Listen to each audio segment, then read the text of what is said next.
بسم اللہ الرحمن الرحیم۔ البیان علم، علم بیان کی تعریف کی۔ علم بیان ایسا علم ہے کہ جس میں تشبیہ، مجاز اور کنایہ سے بحث کی جاتی ہے، اور تشبیہ کہتے ہیں کسی مقصد کے لیے کسی ادات کے ذریعے ایک امر کو دوسرے امر کے ساتھ کسی وصف میں لاحق کرنا۔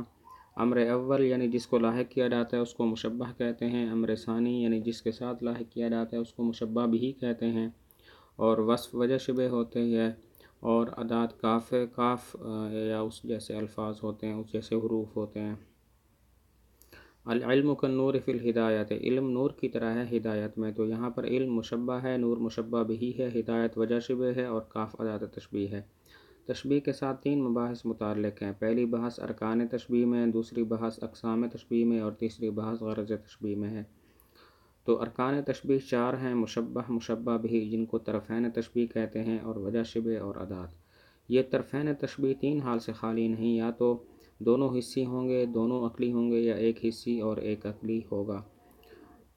طرفین تشبیہ دونوں جو ہیں وہ حصی ہوں، اس کی مثال الورق کالحریر فی النعومۃ، پتہ مثل ریشم کے ہے نرم ہونے میں۔ یہاں پر ورق مشبہ ہے اور حریر مشبہ بھی ہے، اور دونوں حصی ہیں، دونوں مشبہ اور مشبہ بھی عقلی ہوں۔ الجہل کالموت، جہالت موت کی طرح ہے۔ یہاں پر جہل اور موت مشبہ مشبہ بھی دونوں عقلی چیزیں ہیں، اور ایک حصی ایک عقلی ہو، جیسے خلقہ کالعطر، اس کے اخلاق مثل عطر کے ہیں، تو یہاں پر مشبہ خلقہ معنوی ہے، عقلی ہے، اور العطر مشبہ بھی یہ حصی چیز ہے۔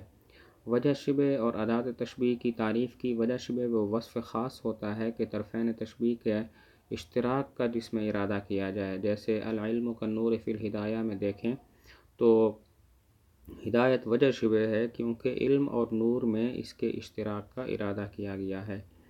اور ادات تشبیہ وہ لفظ ہوتا ہے جو مشابہت کے معنی پر دلالت کرے، جیسا کہ کاف اور کاننا۔ کاف اور کاننا میں فرق یہ ہے کہ کاف کے ساتھ مشبہ بھی متصل ہوتا ہے، اور کاننا کے ساتھ مشبہ متصل ہوتا ہے۔ کاننا کی مثال: کأن الثریا راحۃ تشبر الدجاۃ لتنظر طال اللیل ام قد تعرضا، گویا کہ ثریا ہتھیلی ہے جو ناپتی ہے اندھیرے کو تاکہ دیکھے رات لمبی ہو گئی یا وہ مائل بصبح ہو گئی۔ تو کاننا یہاں اس کے ساتھ الثریا متصل ہے اور ثریا مشبہ ہے۔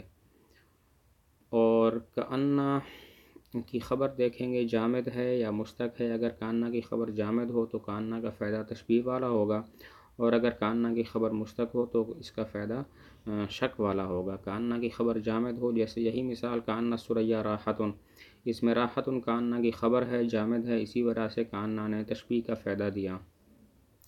کاننا کی خبر مشتق ہو، جیسے کأنک فاہم، شاید کہ تم سمجھدار ہو، تو یہاں پر فاہم مشتق کاننا کی خبر ہے، اسی وجہ سے اس کا معنی شک والا ہے کہ شاید کہ تم سمجھدار ہو۔ وقد یذکر، کبھی ایسے فعل کو بھی ذکر کرتے ہیں جو تشبیہ پر دلالت کرتا ہے، جیسے وَإِذَا رَأَيْتَهُمْ حَسِبْتَهُمْ لُؤْلُؤًا مَنثُورًا، جب آپ ان کو دیکھیں گے تو ان کو خیال کریں گے بکھرے ہوئے موتی۔ تو حسبت ایسا فعل ہے جو تشبیہ پر دلالت کرتا ہے۔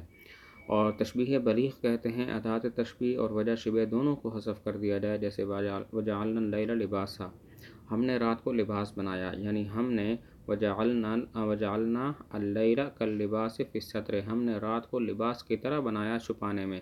تو یہاں پر ادات تشبیہ کاف اور وجہ شبہ فی الستر دونوں کو حذف کر دیا گیا ہے۔